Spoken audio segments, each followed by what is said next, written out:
प्राचीन काल की बात है। मगध के जंगल में एक खूंखार डाकू रहता था।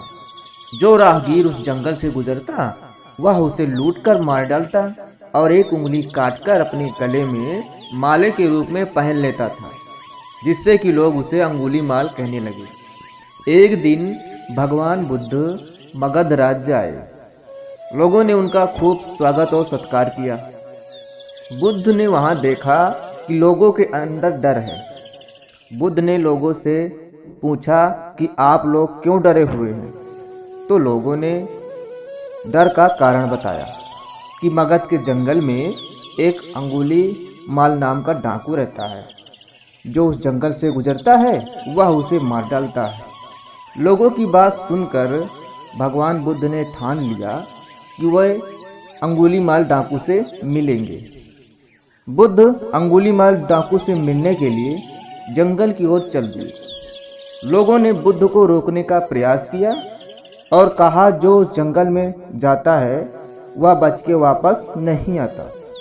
बुद्ध जंगल पहुँचे तो तभी पीछे से आवाज़ सुनाई दी।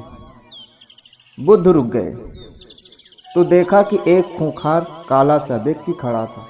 हाथ में तलवार, आंखें लाल, घने बाल और गले में एक कटी हुई उंगली की माला पहने था। उसने बुद्ध से कहा, मैंने तुमको रोका, तू रुका क्यों नहीं? तो बुद्ध बोले, मैं तो रुक गया पर तू नहीं रुका।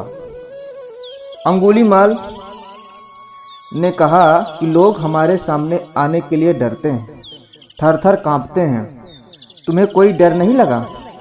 बुद्ध ने उत्तर दिया, मैं तुमसे क्यों डरूं? जो ताकतवर होता है मैं उससे डरता हूँ। अंगुली माल बात सुनकर हंसने लगा। तो अंगुली माल ने कहा, हे सन्यासी, मैं एक दिन में 10-10 लोगों का सिर काट डालता हूँ।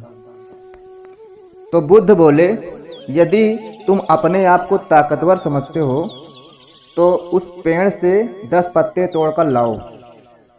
तो अंगुली माल कहा, बस इतनी सी बात?